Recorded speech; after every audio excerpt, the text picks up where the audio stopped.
Dear student, good morning. आज के video में हम पढ़ेंगे DNA, deoxyribose nucleic acid. देखिए, DNA deoxyribose nucleic acid और आरएनए राइबोज न्यूक्लिक एसिड दोनों ही न्यूक्लिक एसिड होते हैं। न्यूक्लिक एसिड का मतलब होता है जो न्यूक्लियस में पाया जाता हो। इसको सबसे पहले पल्स सेल्स के अंदर 1869 में फ्रेडरिक मिसर ने डिस्कवर किया था न्यूक्लिक एसिड को। न्यूक्लिक एसिड में भी दो टाइप के होते हैं, डीएनए और आरएनए। हम यहाँ पर डीएनए को डिस्कवर करेंगे या डीएनए को डिस्कस करेंगे सबसे पहले। और एक मैं आपको बात बता देता हूँ कि इस नेचर के अंदर जो सबसे पहले न्यूक्लिक एसिड बनाता वो आरएनए बनाता, डीएनए बाद में बनाता। चलिए, तो यहाँ पर हम डीएनए को डिस्कस करेंगे। डीएनए का मतलब था deoxy ribose nucleic acid. DNA क्या है? What is the DNA? DNA वास्तव में पॉलीन्यूक्लियोटाइड चेन है। डीएनए क्या है? डीएनए एक पॉलीन्यूक्लियोटाइड चेन है। पॉलीन्यूक्लियोटाइड चेन का मतलब ये एक पॉलीमर है। डीएनए एक पॉलीन्यूक्लियोटाइड चेन है जो बनी होती है न्यूक्लियोटाइड से। आई मीन टू से बहुत सारे न्यूक्लियोटाइड एक दूसरे से अटैच होते हैं और बन जाता है पॉलीन्यूक्लियोटाइड। तो कहने का मतलब डीएनए क्या है? पॉलीन्यूक्लियोटाइड चेन है। पॉलीन्यूक्लियोटाइड चेन क्या है? पॉलीन्यूक्लियोटाइड चेन का मतलब होता है ऐसी चेन जो किससे बनी हो? न्यूक्लियोटाइड से बनी हो। न्यूक्लियोटाइड से बनी हो। अब न्यूक्लियोटाइड का क्या कंपोजिशन है? न्यूक्लियोटाइड के अंदर पाए जाते हैं nitrogenous bases, sugar molecule, pentose sugar भी बोलते हैं। और डीएनए के अंदर जो शुगर पाई जाती है उसको बोलते हैं डीऑक्सी राइबोज शुगर। आरएनए के अंदर पाई जाती है राइबोज शुगर। तो यहाँ पर नाइट्रोजन बेसेस न्यूक्लियोटाइड को बनाने में पार्टिसिपेट करते हैं। पेंटोज शुगर जिसको हम राइबोज शुगर भी कहते हैं, और इसके अंदर डीएनए के अंदर राइबोज शुगर नहीं होती, बल्कि राइबोज शुगर के अंदर एक ऑक्सीजन एटम कम होता है सेकंड नंबर पर। इसलिए डीएनए के अंदर जो शुगर होती है वो होती है डीऑक्सी राइबोज शुगर। और थर्ड पे है फॉस्फेट ग्रुप। तो ये तीनों ही मिलकर nitrogen bases, sugar, pentose sugar, deoxy ribose sugar और फॉस्फेट ग्रुप तीनों ही मिलकर न्यूक्लियोटाइड बनाते हैं। न्यूक्लियोटाइड बनाएगा पॉलीन्यूक्लियोटाइड। पॉलीन्यूक्लियोटाइड चेन, दो चेन मिलकर बनाएगी डीएनए बनाएगी। तो यहाँ पर हम देखते हैं कि न्यूक्लियोटाइड का फॉर्मेशन तीन कंपोनेंट्स करते हैं, नाइट्रोजन बेसेस, शुगर मॉलिक्यूल और फॉस्फेट ग्रुप। तो हम सबसे पहले डिस्कस करेंगे नाइट्रोजन बेसिस का। नाइट्रोजनस बेसिस दो टाइप के होते हैं, प्यूरिन और पिरिमिडिन।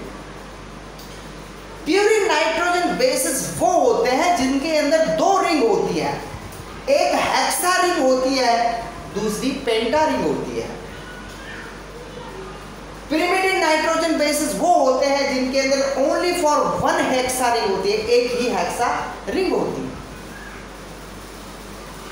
प्यूरिन नाइट्रोजन बेसिस के एग्जाम्पल हैं एडेनिन और ग्वानिन, जबकि पिरिमिडिन नाइट्रोजन बेसिस के एग्जाम्पल हैं थाइमिन, साइटोसिन और यूरेसिल।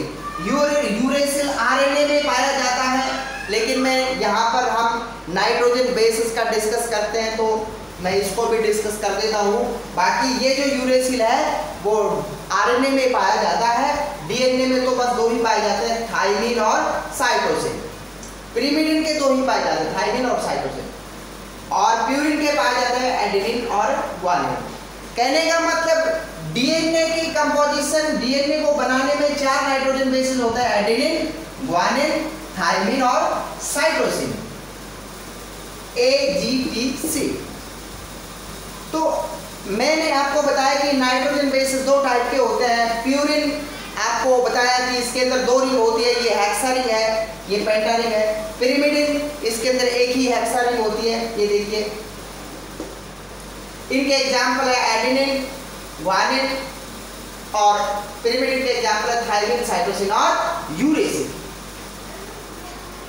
अब हम इनकी मॉलिक्यूलर स्ट्रक्चर देखते हैं, नाइट्रोजन बेसिस की मॉलिक्यूलर स्ट्रक्चर। सबसे पहले हम लेंगे प्यूरिन नाइट्रोजन बेसिस की मॉलिक्यूलर स्ट्रक्चर देखते हैं।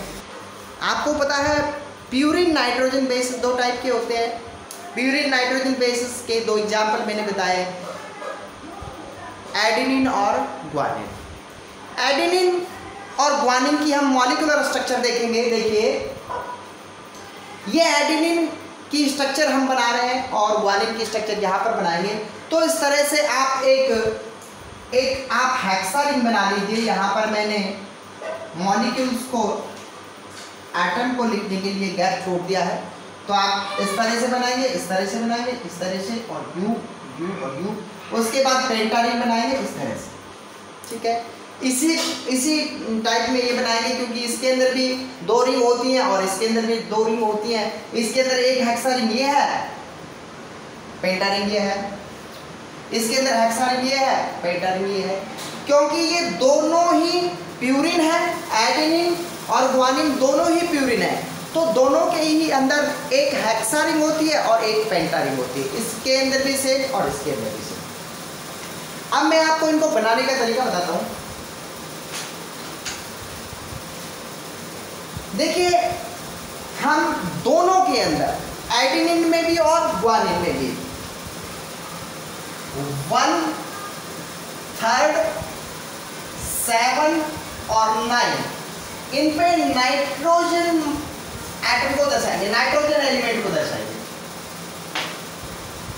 1 पे, 3 पे, 7 पे, 9 पे हम नाइट्रोजन को शो करेंगे। इस तरह से देखिए हम यहां से शुरू करेंगे 1 2 3 4 5 6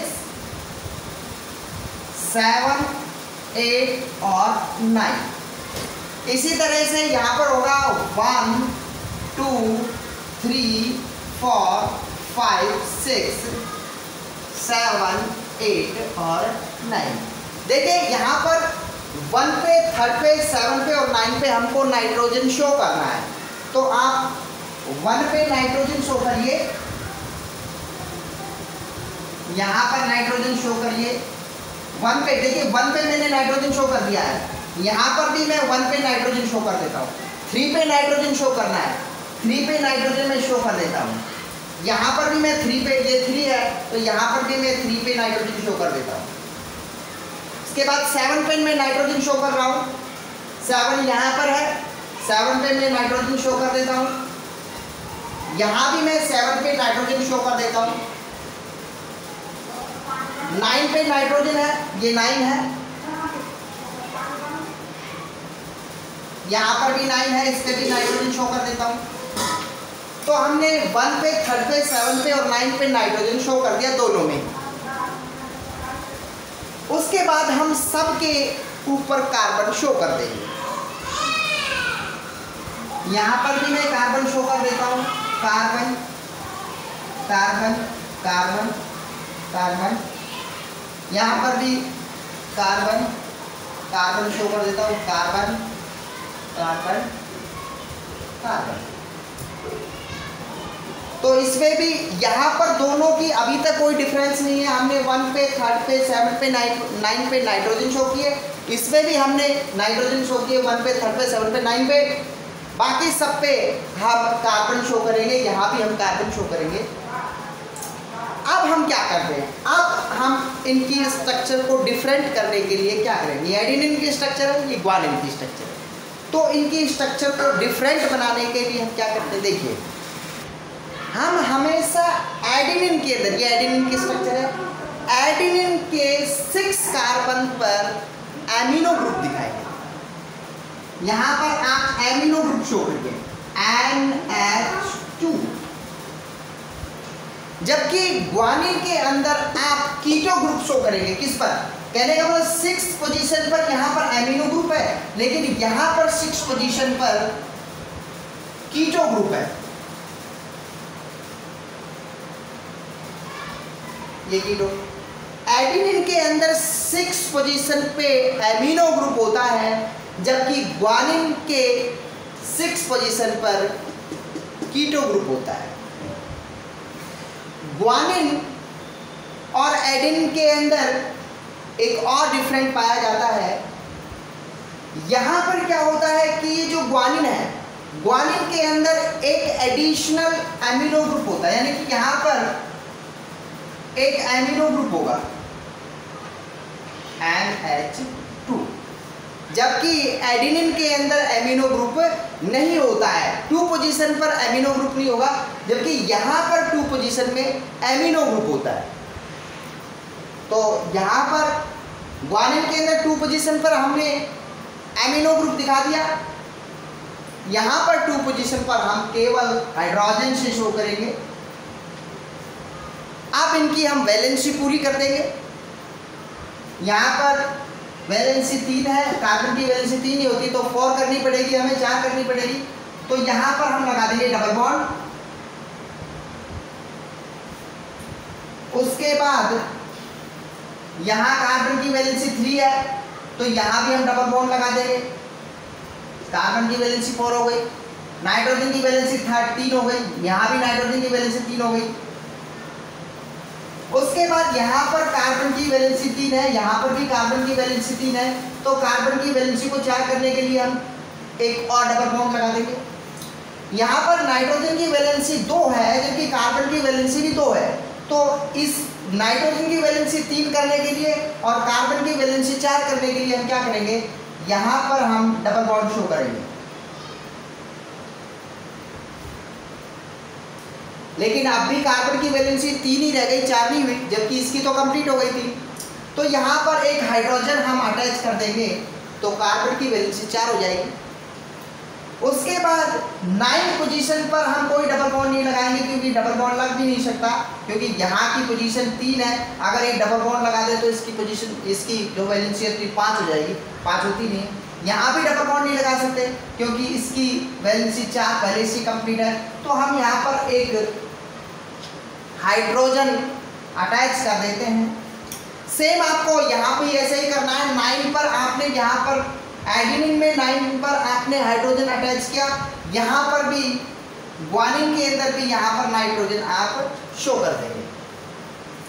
बाकी यहाँ पर देखिए एडेनिन के अंदर आपने 1 2 3 4 वैलेंसी पूरी कर दी, लेकिन 1 2 3 4 यहाँ पर 4 वैलेंसी कार्बन की पहले से ही कंप्लीट है, यहाँ डबल बॉन्ड नहीं लगाया जा सकता। तो यहाँ डबल बॉन्ड, यहाँ पर डबल बॉन्ड हमने लगा दिया तो वैलेंसी 5 हो जाएगी। 1 जैसे लगा दिए ये लोग, तो 1 2 3 4 5 वैलेंसी हो जाएगी, नहीं लगा सकते। यहाँ पर भी हम नहीं लगा सकते, क्योंकि यहाँ पर अगर हमने डबल बॉन्ड लगा दिया तो 1 2 3 4 5 फिर 5 वैलेंसी हो जाएगी। तो हम यहाँ पर हाइड्रोजन अटैच कर देते हैं। उसके बाद यहाँ वैलेंसी 3 है, इसको हम 4 करेंगे। यहाँ वैलेंसी 2 है नाइट्रोजन की, तो हम इसको 3 करेंगे, तो यहाँ पर डबल बॉन्ड लगा देंगे।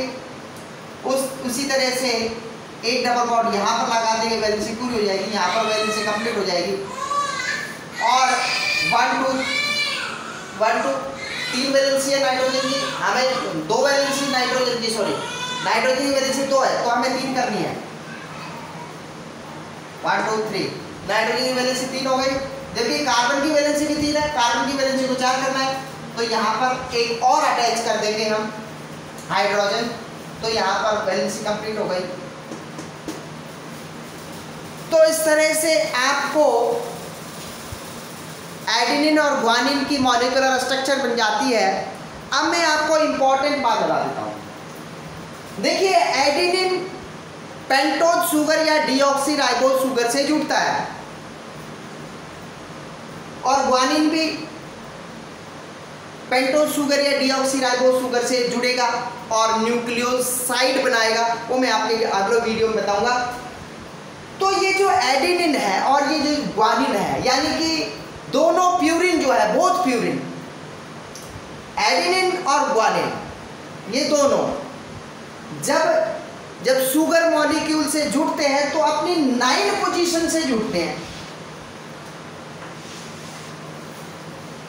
कहने का मतलब ये पेंटोज शुगर से जुड़ेगा किस पोजीशन से, 9 पोजीशन से। ये जो है हाइड्रोजन वो रिलीज हो जाता है बॉन्ड बनाने के लिए। यहाँ ग्वानिन भी अगर शुगर मॉलिक्यूल से जुड़ेगा तो ये भी अपनी 9 पोजीशन से ही अटैच होगा। तो ये नाइट्रोजन बेसिस थे, कौन से बेसिस थे? प्यूरिन बेसिस थे। प्यूरिन नाइट्रोजन बेसिस दो टाइप के होते, दो इसके एग्जाम्पल हैं एडिनिन और ग्वानिन। ये एडिनिन के स्ट्रक्चर है, ये ग्वानिन के स्ट्रक्चर है। अब हम पढ़ेंगे pyrimidine nitrogen bases. Pyrimidine nitrogen bases के एग्जाम्पल मैंने बताए थे थाइमिन, साइटोसिन और यूरेसिल। यूरेसिल डीएनए के अंदर नहीं होता, मैं पहले आपको बता चुका हूँ। यूरेसिल आरएनए में होता है, लेकिन जब हम नाइट्रोजन बेस की बात कर रहे हैं तो हम इसी के साथ स्टडी कर लेंगे।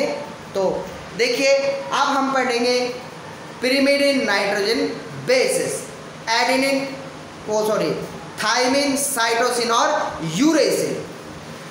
तो अब हम प्यूरिन के बाद पढ़ेंगे pyrimidine nitrogen bases. Pyrimidine nitrogen bases single ring वाले होते हैं, इनके अंदर एक ही हेक्सा रिंग होती है। इसके एग्जाम्पल है थाइमिन, साइटोसिन और यूरेसिल। थाइमिन, साइटोसिन और यूरेसिल। यूरेसिल डीएनए में नहीं होता, मैं पहले बता चुका हूँ, ये आरएनए में होता है। तो पिरिमिडिन नाइट्रोजन बेसिस में आपको इनकी मॉलिक्यूलर स्ट्रक्चर बताता हूँ कि किस तरह से आपको शो करनी है। आप पहले हेक्सा रिंग बनाइए इस तरह से।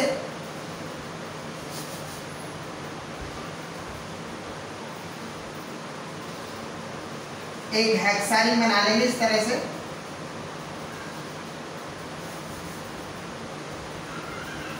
और इनके बीच में ये जो बॉन्ड, ये मॉलिक्यूल आइटम शो करने के लिए या एलिमेंट शो करने के लिए यहाँ इस तरह से गैप छोड़ देंगे।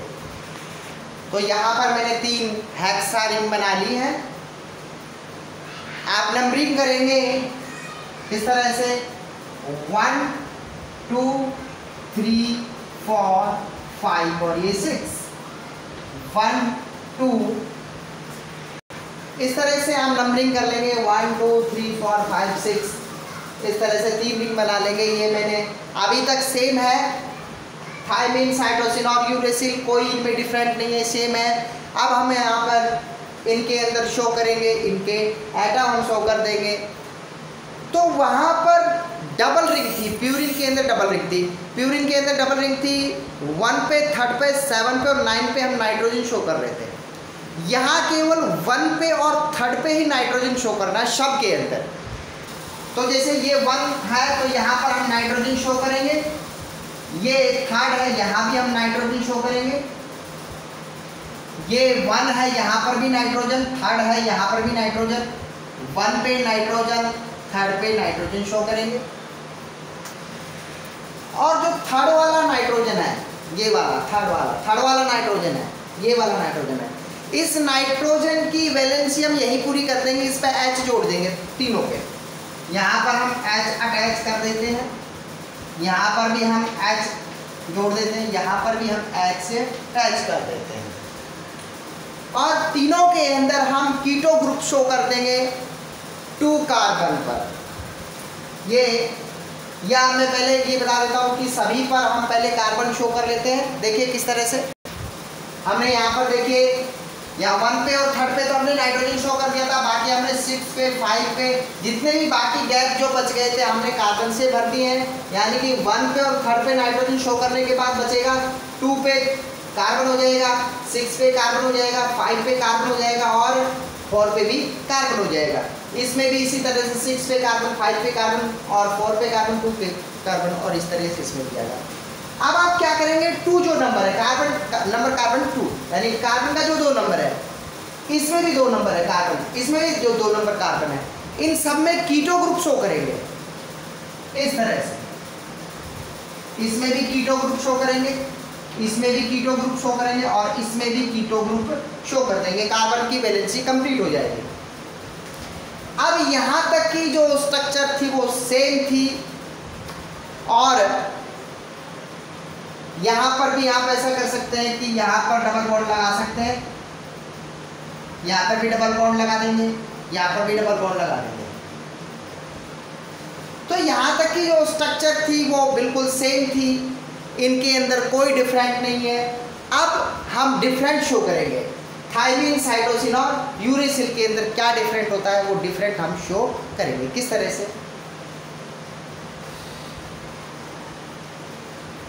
ये जो थाइमीन है इसमें 6 नंबर पर आप कीटो ग्रुप शो करो। ये थाइमीन है और ये यूरेसिल है, इसमें भी आप 6 नंबर पर कीटो ग्रुप शो करो। इसमें भी सेम स्ट्रक्चर है, इसमें भी सेम स्ट्रक्चर है, बशर्ते डिफरेंट जो है वो ये है कि यहां पर मैथिल समूह होता है CH3, जबकि इसमें मैथिल समूह नहीं होता, इसमें केवल H होता है। भाई थाइमीन के अंदर ये जो 5 कार्बन है यहाँ पर मैथिल ग्रुप होगा, जबकि इसके अंदर मैथिल ग्रुप नहीं होता 5 कार्बन पर, इसके अंदर केवल H एटम होता है। तो ये इनके अंदर मेन डिफरेंट है। जबकि आप साइटोसिन के अंदर क्या करेंगे, साइटोसिन के अंदर एमिनो ग्रुप शो करेंगे 6 कार्बन पर NH2। अब यहाँ पर आपने साइटोसिन पे एमिनो ग्रुप शो कर दिया तो कार्बन की वैलेंसी 3 हो गई, 4 करनी है तो यहाँ पर आप डबल बॉन्ड लगा देंगे। यहाँ पर आप डबल बॉन्ड नहीं लगा सकते, क्योंकि डबल बॉन्ड लगाओगे तो इसकी वैलेंसी तो नाइट्रोजन की वैलेंसी तो कंप्लीट हो जाएगी, बट इसकी वैलेंसी 4 की बजाय 5 हो जाएगी और 5 कार्बन की वैलेंसी होती नहीं है। तो यहाँ पर आप क्या करोगे, यहाँ डबल बॉन्ड नहीं लगा सकते, इसकी वैलेंसी 5 हो जाएगी, इसकी तो 3rd हो जाएगी, मामला कट हो जाएगा। तो आप यहाँ पर H शो कर दो, इसकी वैलेंसी 3rd हो गई, इसकी वैलेंसी 4 रहेगी।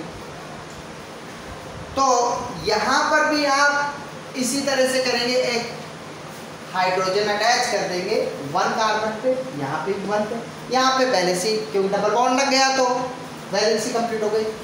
तो ये नाइट्रोजन बेसिस थे, कौन से, पिरिमिडिन। और एक जरूरी बात आपको बता दूं, जो पिरिमिडिन नाइट्रोजन बेसिस होते हैं वो अपनी 3rd पोजीशन से, पिरिमिडिन नाइट्रोजन बेसिस चाहे वो कोई सा भी हो, थाइमीन हो, साइटोसिन हो, यूरेसिल हो, ये अपनी 3rd पोजीशन से, ये अपनी 3rd पोजीशन से शुगर मॉलिक्यूल पर अटैच होते हैं। अब नाइट्रोजन बेसिस भी हमने आपको बताया कि जो न्यूक्लियोटाइड है वो बने, न्यूक्लियोटाइड जो है वो मोनोमर की तरह कार्य करता है, बहुत सारे न्यूक्लियोटाइड अटैच होकर पॉलीन्यूक्लियोटाइड बनाते हैं। तो न्यूक्लियोटाइड किसके बने होते हैं, पहले मैंने बताया अभी कि नाइट्रोजन बेसिस 2 टाइप के होते हैं, प्यूरिन और पिरिमिडिन। प्यूरिन के एग्जाम्पल मैंने बताया, पिरिमिडिन के भी एग्जाम्पल आपको बताए। अब है पेंटोज शुगर। पेंटोज शुगर वैसे डीएनए के अंदर डीऑक्सी राइबोज शुगर होती है, लेकिन मैं पेंटोज शुगर में आपको राइबोज शुगर बताऊंगा, और राइबोज शुगर में ही आपको बताऊंगा कि डीऑक्सी राइबोज शुगर किस तरह से बनती है। तो आप इस तरह से एक पेंटोज शुगर बनाइए।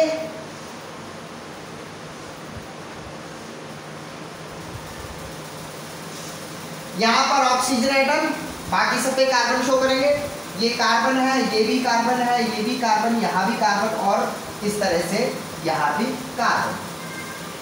तो ये एक पेंटोज शुगर का मैंने आउटलाइन डायग्राम या मॉलिक्यूलर स्ट्रक्चर हम बना रहे हैं। तो पेंटोज शुगर के अंदर क्या करेंगे, आप नंबरिंग करेंगे। सबसे पहले 1 2 3 4 और 5। पेंटोज शुगर इसीलिए बोलते हैं क्योंकि इसके अंदर 5 कार्बन होते हैं।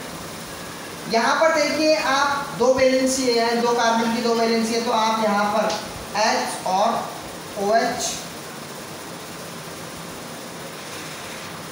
तो देखिए इस तरह से मैंने ये पेंटोज शुगर बनाती है।